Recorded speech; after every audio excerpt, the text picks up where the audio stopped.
The auspicious time for the wedding had elapsed, yet Ethan's bridal escort team remained absent. After the 7th call was disconnected, he sent me an ultrasound image, stating, "Sophie is pregnant, I cannot abandon her. Let us postpone the wedding discussion." By the way, Sophie is currently vying for a company executive position, and our circle abhors illegitimate child scandals. Adopting the child to you would resolve its legitimacy issue while portraying you as compassionate. Do not foolishly reject such an advantageous opportunity. Observing my silence, he lowered his voice and said, "Regarding your father's heart transplant surgery, I can replace the surgical team at any moment." Clutching the billion-yuan equity document my father had just given me, I smiled with irony, reflecting that my father is a prominent Beijing elite, my brother a medical prodigy, and I a daughter of affluence. Everything Ethan has stems from me, so why should I fear his absence? I immediately called Julian, asking, "Will you marry me now? Do you dare?" Within half an hour, a Rolls-Royce fleet parked neatly downstairs, and Julian arrived in a stylish suit, holding flowers. "Serena, the wedding was hastily arranged, and I had little time to prepare. Here is a 2 billion yuan dowry for now. Regarding the wedding residence, unsure of your preferences, I had my assistant purchase several properties for you to choose from later. Any request you have, even the moon itself, I will procure for you." He signaled the accompanying staff with a glance, and immediately a large box of red envelopes was presented. Each staff member who had been assisting me received a substantial one. Observing Julian's earnest devotion, I could not help but ponder what I had ever seen in Ethan. I stepped forward, linked arms with Julian, and said, "Husband, let us proceed to marry." After sharing the ceremonial wine with Julian, Ethan called, saying, "Serena, I know this is hard for you to accept, but the situation has occurred. Let us face it together. By the way, Sophie, being pregnant, finds outside food unpalatable. Since you can make black chicken soup, please prepare some and deliver it to her later." I sneered and retorted sharply, "Ethan, who do you think you are to dictate my actions?" Noticing my harsh tone, he softened his voice, saying, "Serena, don't be so petty. Sophie and I are merely friends, assisting her is only natural. If you persist in anger, others might think you are intolerant." From the phone, Sophie's delicate voice interjected with a few coughs, "Brother Ethan, perhaps don't trouble Sister Serena. Return first, lest she worry." Ethan's tone instantly softened, "Sophie, you are too kind, always considering others, but who cares for you? Rest assured, I am here, you won't be alone." After comforting Sophie, he turned to me with evident impatience, sternly reproaching, "Serena, I find it increasingly difficult to communicate with you. Isn't this just a simple act of kindness? What are you fussing about? It's not that we won't marry, just later if you don't amend your foul temper, communication will remain challenging." His words amused me. Did he not realize the significance of this day? Abandoning me on our wedding day to attend to his beloved, yet now confidently blaming me.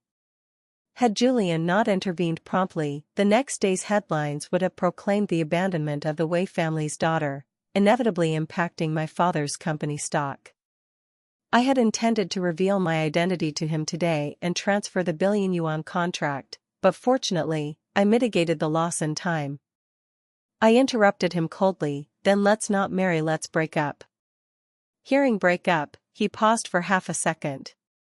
Yet soon, his mocking voice resumed, "Break up? You say it so lightly. Have you considered your father's subsequent rehabilitation? Without my connections, could he access imported medicine? Within 3 days, you'd be begging me on your knees." I hung up, unwilling to endure his vile words, noting he conveniently forgot how he lacked tuition for medical school initially. Had I not provided that sum and arranged top experts to mentor him discreetly, could he have become the esteemed Dr. Ethan? Utterly laughable. Although Julian and I had married, we hadn't registered. Thus, the next day, we agreed to obtain our marriage certificate at the Civil Affairs Bureau. Julian offered to buy breakfast, saying he'd hate for me to go hungry, so I arrived at the hospital early to wait, unexpectedly encountering Ethan and Sophie, likely there for a prenatal checkup. Ethan spotted me first, snorting, "Serena, just yesterday you spoke of divorce, yet today you're eagerly tracking me here? I've long said you can't leave me. How quickly you've contradicted yourself." While slandering me, Ethan's hands hovered protectively over Sophie's chest, his gestures overtly intimate. I rolled my eyes, unwilling to engage further. "What, do you own this hospital? Do I need your permission to be here?" My words made Ethan clench his fists. Sophie released Ethan's hand, approached me, and pulled a jade bracelet from her bag. I instantly recognized it as my grandmother's heirloom, previously kept at Ethan's house, now inexplicably in her possession. She presented it to me in a saccharine tone. "Sister, is this yours? It seems quite valuable. Yesterday, when you didn't return, I found it while organizing brother Ethan's wardrobe, thinking it must be significant to you." A slight smirk curved her lips, subtly hinting that Ethan had taken her home yesterday, yet I remained indifferent, as Ethan no longer stirred any emotion in me.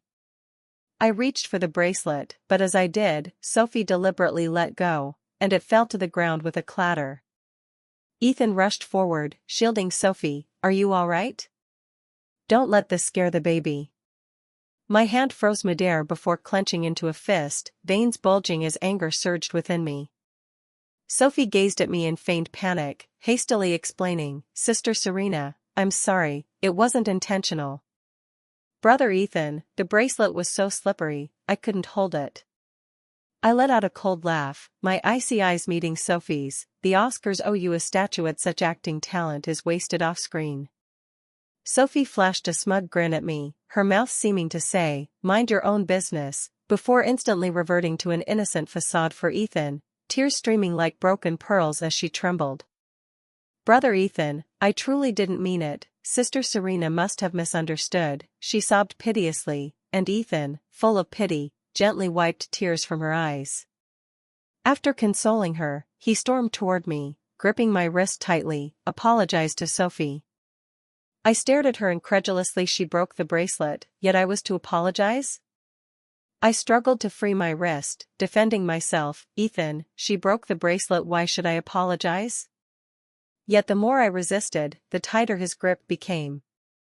His cold, venomous eyes fixed on me. "It's just a worthless trinket. How much could it be worth? If you cared, you wouldn't have misplaced it. Sophie kindly retrieved it, yet you accuse her falsely." I stared at him, inwardly exasperated. Suddenly, Sophie whimpered, staggering to clutch a railing, her face contorted in apparent agony. "Brother Ethan, I think I've disturbed the fetus." Ethan instantly released me, his face paling as he rushed to Sophie, glaring at me fiercely. "Serena, see what you've done. If anything happens to Sophie, I won't forgive you." He hurriedly lifted her, frantically seeking a doctor.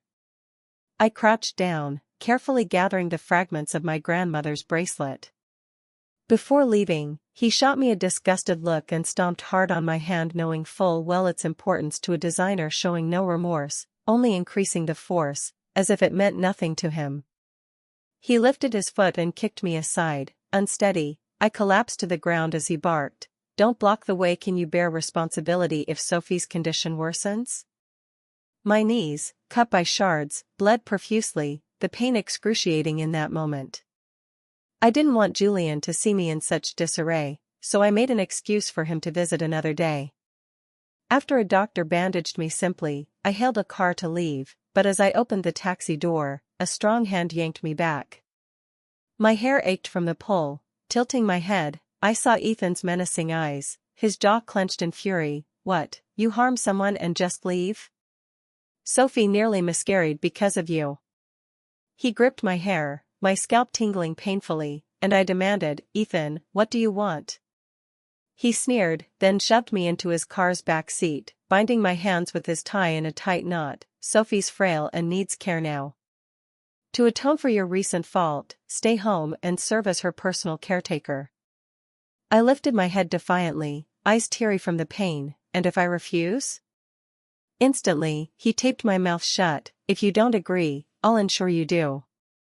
Sophie sat in the front passenger seat, her gaze shifting between Ethan and me, her voice weak yet aggrieved. "Brother Ethan, perhaps let it go. I don't need tending."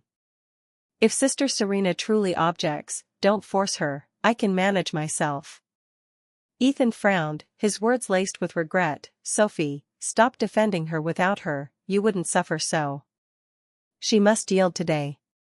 Through the rearview mirror, I glimpsed Sophie's triumphant smirk. Due to my defiance, Ethan dragged me from the car, my knees bleeding from the friction, staining my pants red. He locked me on the balcony, the biting wind chilling me to the bone, and I shouted, Ethan, let me out, you bastard. Yet he had no intention of relenting, threatening that without an apology, I'd spend the night there, seizing my phone and binding my limbs again as I resisted. Knowing my fear of dogs, he locked Sophie's dog with me. I curled into a corner, trembling uncontrollably, my only thought being, Julian, save me. Rain began to fall, and with a budding cold, I fainted. Upon waking, the aroma of food wafted in, and through the glass, I saw Ethan busy in the kitchen.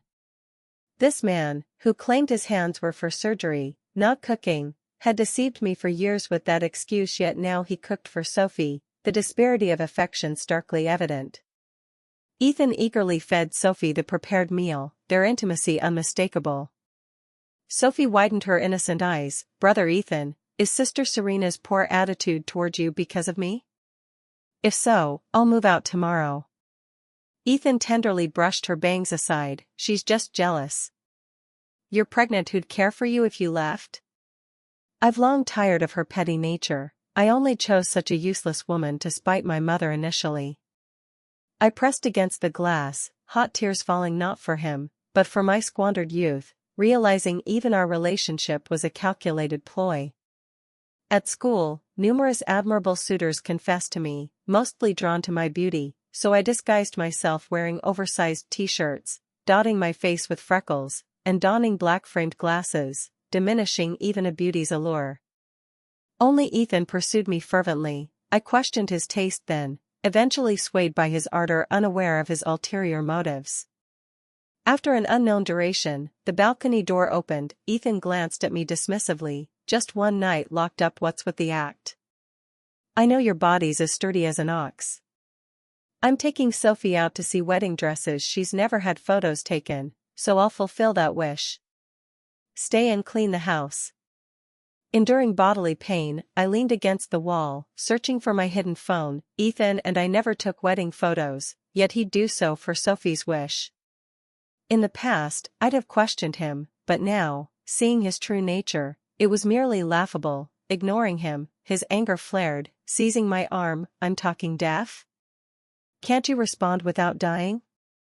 Seeing this, Sophie trotted over, feigning sweetness, holding scalding milk toward me, pretending to defend me. Brother Ethan, don't speak to Sister Serena so. Yesterday she was caught in rain, perhaps catching a chill.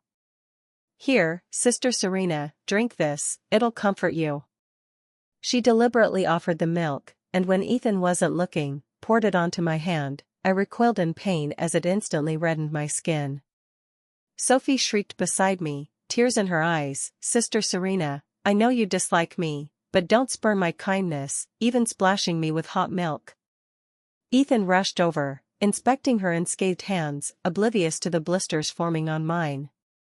Sobbing in his arms, Sophie wailed, Brother Ethan, don't blame Sister, she's resentful, let her vent. It's just that, pregnant and alone, life's so hard. Only you, Brother Ethan, treat me well. If Sister Serena can't tolerate me, I'll just die. The next moment, Ethan advanced, shoving me back. I stumbled several steps, crashing into a coffee table, my back throbbing with pain. Gritting his teeth, his face twisted grotesquely. Serena, how can you be so vicious? Trying to harm Sophie was yesterday's punishment insufficient? Fine, since you targeted her, I'll let you feel a burn sting. Like a madman, he grabbed my arm, lifting a nearby kettle of boiling water. If that entire pot of scalding water poured, my hands would be ruined, I pleaded through tears streaming down my face. Ethan, release me. You know this water will destroy my hands. He scoffed, ignoring my pleas. Your tough skin can handle it. Sophie's delicate, unlike you. Since you're so malicious, you must face punishment. Tears of grievance and pain flooded my eyes. Then, a phone rang in the corner. Julian calling. In that instant, I silently screamed, "Julian, can you save me? Save your wife?" "Ethan, you can't treat me this way. My husband won't spare you." He laughed mockingly as if it were a jest. "What nonsense, aren't I your husband? One night locked up and your mind's muddled?" He sneered, then poured the boiling water over my wrist, agonizing pain engulfing me as my screams filled the room. Was I dying? As I nearly collapsed, the door burst open, a familiar, commanding voice ringing out, "Who dares touch my wife?" Julian's handsome face emerged, seeing me near death on the floor, my once pale hands blistered with burns, tears welled in his eyes as he tremblingly held me. Ethan, beside us, seethed with jealousy and rage. "Serena, who's this man? Why's he holding you? Remove your filthy hands." With my last strength, I declared, "He's my husband." Hearing me call Julian that, Ethan's face blanched. "So, you've truly found some stray man out there? Acting pure before me daily, yet secretly a wretch." Sophie chimed in, fanning the flames. "Sister Serena, how could you betray brother Ethan with another man? You seemed so refined, yet you're so duplicitous." Clutching Ethan's arm, she continued, "Brother Ethan, don't be upset. Someone as shameless as her isn't worth it," then glanced at me with a flash of malice. But Julian, holding me, showed only concern. "Serena, are you all right? Who did this to you?" My eyes turned to the aggressive Ethan and Sophie. Julian instantly grasped my meaning. He gently placed me on the sofa, then charged at Ethan, seizing his collar. "Did you reduce my wife to this state?" Ethan, just moments ago sharp-tongued, faltered at Julian's demeanor, his arrogance halved, trembling as he glared at me with anger and scorn. "Oh, Serena's got a backer now, huh? This stray man fights for you. I won't bow to him. Dare touch me, I'll spread your filthy affair online, ruining you adulterous pair." Julian, no longer restrained, swung a fist at him. Blood instantly trickled from Ethan's mouth. His lips quivered in fear, yet he persisted. "What, Serena's filth can't be called out? Fine, I'll show everyone how vile you are." Crawling outside, he shouted, "Come see this adulterous pair." Soon, his incitement drew a crowd. With a few words, I was painted as irredeemably guilty. "This young, pretty girl turns out to be a man-chaser. Yeah, beauty's nothing, she's a flirt. Poor Dr. Ethan, marrying such a shameless thing." Even Julian faced blame. Beside me I could be criticized, but not my husband. As Julian prepared to retaliate, I grabbed his arm, staring at Ethan's aggressive mouth, mustering my last strength to approach. He smirked triumphantly, arms crossed. "What? Realized your error and begging? Unless you kneel and kowtow 100 times, this isn't over today." Catching him off guard, I slapped him hard, his face paled, smugness freezing, then he roared, "Serena, are you insane? You hit me?" Exhausted, as I felt myself collapsing, Julian steadied me. I glared at Ethan. "Don't your words prick your conscience? Who abandoned me on our wedding day, leaving me waiting while you accompanied another woman to obstetrics? Not only offering no explanation, but bringing her home and locking me on the balcony to endure a night's cold wind. And these hands, scalded by you with hot water. Don't you feel any guilt?" Clearly unremorseful, he snorted, "So what? However bad I am, I didn't stoop to infidelity like you cheating with another man.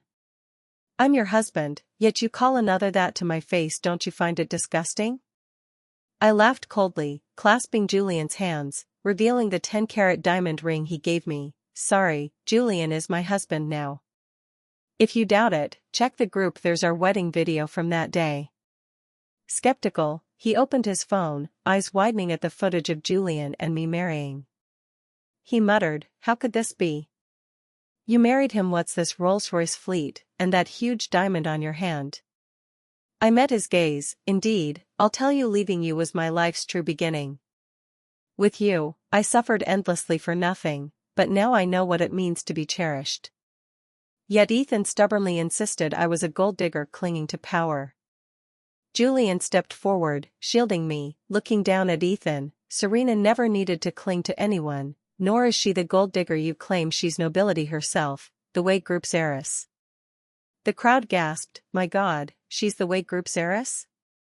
The one whose mere step shakes the business world? Someone's jaw nearly dropped, muttering in disbelief. Ethan, still doubting, pulled out his phone to search Way Group on Baidu. Seeing the Way heiress's face identical to mine, he gaped, words failing him as if his throat were choked.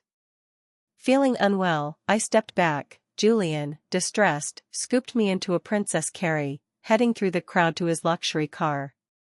Recovering, Ethan rushed before me, eyes teary. Serena, where are you going? Listen, it's all a misunderstanding. Sophie and I have nothing. The next second, Julian kicked him aside. Good dogs don't block paths. If my wife suffers the slightest, I'll make you vanish forever. Julian rushed me to the hospital, leveraging all his connections to summon experts for a full examination. Though my hands were burned, the doctor said it was superficial. Treated promptly with their special medication, recovery would be swift.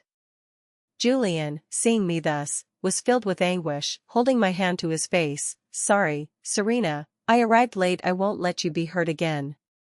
Nodding at his sincerity, I agreed.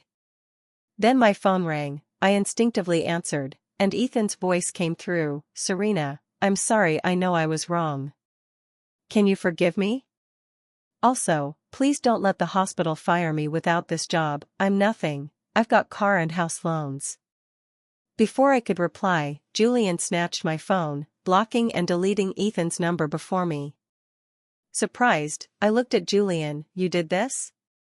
I said those who bully my wife won't end well. Only then did I realize Julian, enraged by my torment, was determined to oust Ethan from a city, sending people to investigate him. They uncovered Ethan's medical errors and unethical acts over the years, reporting them to the hospital, and found he was entangled with Sophie. The child she carried was his. This news didn't shock me. His behavior toward Sophie had long hinted at an affair. I just refused to acknowledge it. Ethan's two-timing spread through hospital groups. He was swiftly sacked, branded a cheater. Julian held my hand, eyes sparkling. Serena, let's register our marriage right after discharge. Seeing him so serious for once, I smiled. What, afraid I'll run, Julian? We've had the wedding, it's just a certificate. He nestled into me playfully. Our Serena's too outstanding, always coveted. I must give you a title.